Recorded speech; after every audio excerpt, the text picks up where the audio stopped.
Hey everyone, Midjourney just dropped an update. Finally. And if you're in the creative world, this one is definitely worth your attention. These new tools have the potential to reshape how we approach our AI driven design. I am a designer and a creative strategist with years of experience in fashion and AI powered workflows.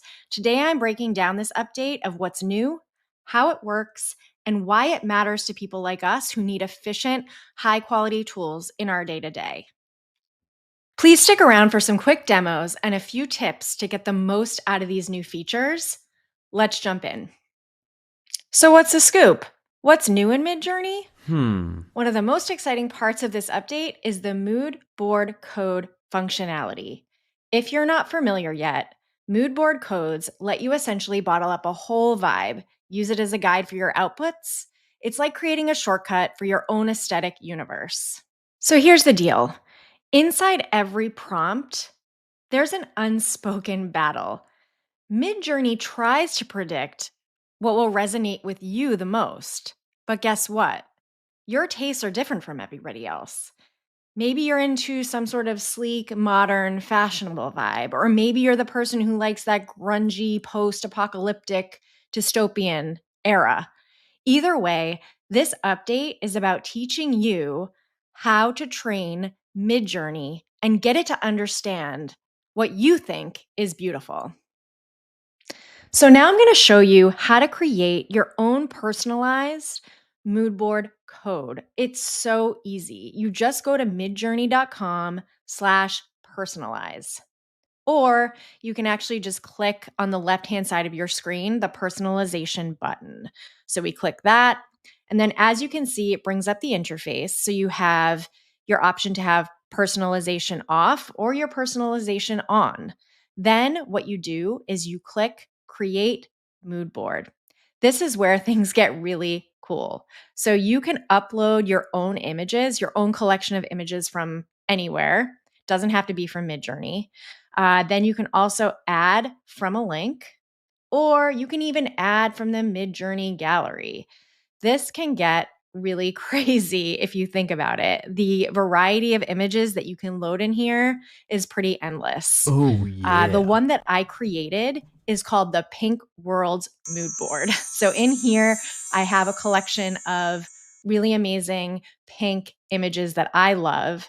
So then what I can do is then now when I create this mood board, I can use this as my starting point. Midjourney does recommend that you load at least 40 images in order for that mood board code to really showcase within your prompt. So here I have 54 images. You can go up to 100. That's the maximum. So now I'm going to go back to personalize, and I want you to understand that over here on the left-hand side of all of your mood boards, you're going to have this little check mark tab that you want to make sure you check off if you are using that board. So I have Pink World selected, and I also will be copying this code into my text box. So in my prompt, I'm going to add a woman. So now I have a woman, really simple prompt, not complicated.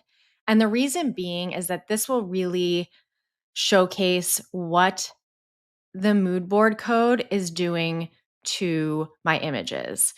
Keep it really simple at first. And then as you roll through and start to explore the mood board code, you can even go deeper. You can add, much more key examples. But I think it's really important to start there and then kind of see where you go. So I'm running this a couple times here so you can see the variety of what is happening with this code. It's pretty wild if you think about it. It's really capturing a lot of different styles that an sref code couldn't really do. So it's pretty powerful. I think that we can even go even more detailed now that I kind of understand what's going on with this mood board code. I'm going to put in editorial magazine cover and kind of see what happens with that output.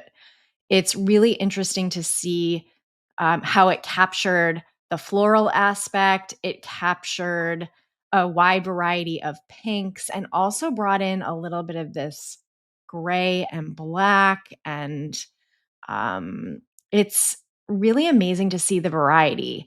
So, and even the really amazing part about this feature too is that you can go back to the mood board and you can change the images in and out. You can add images, you can adjust it.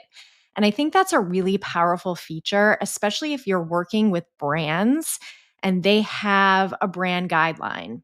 But if you really wanted to go back in and assess that brand guideline, whether it's adding a color palette or adding brand assets, and if things change over time within multiple reviews of your product, you can go back and edit it and then not have to reinvent the wheel from scratch. Yay!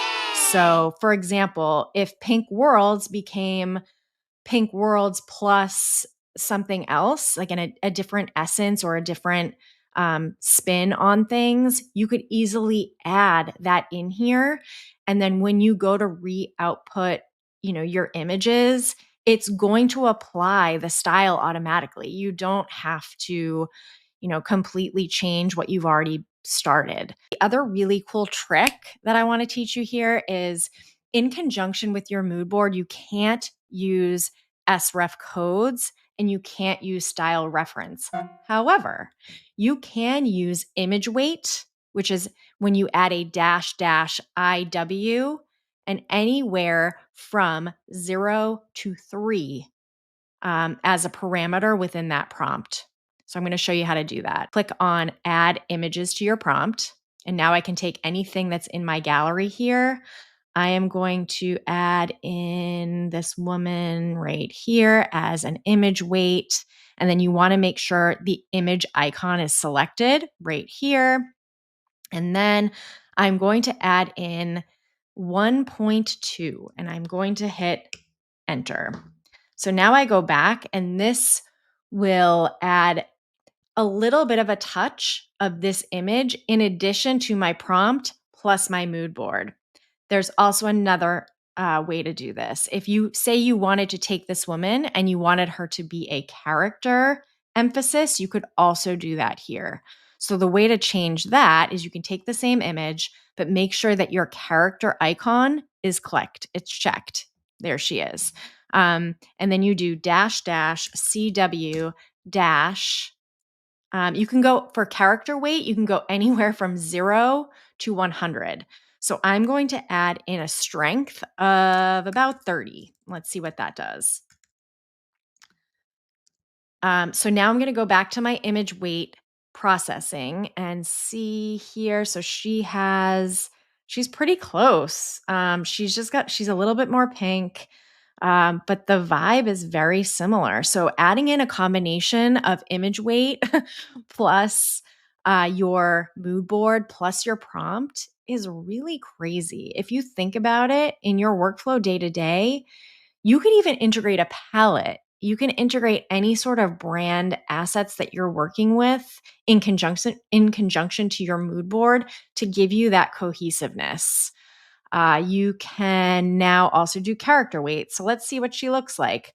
This really portrayed this similar woman within this prompt. It's really amazing. She is living her best pink life.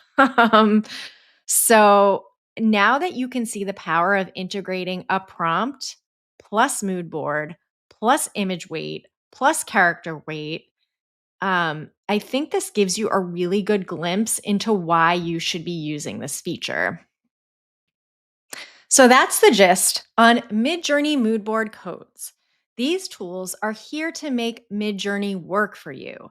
If you're as excited about this as I am, make sure to hit that like button and let me know in the comments what you're teaching Midjourney about your unique style. I'd really love to see it.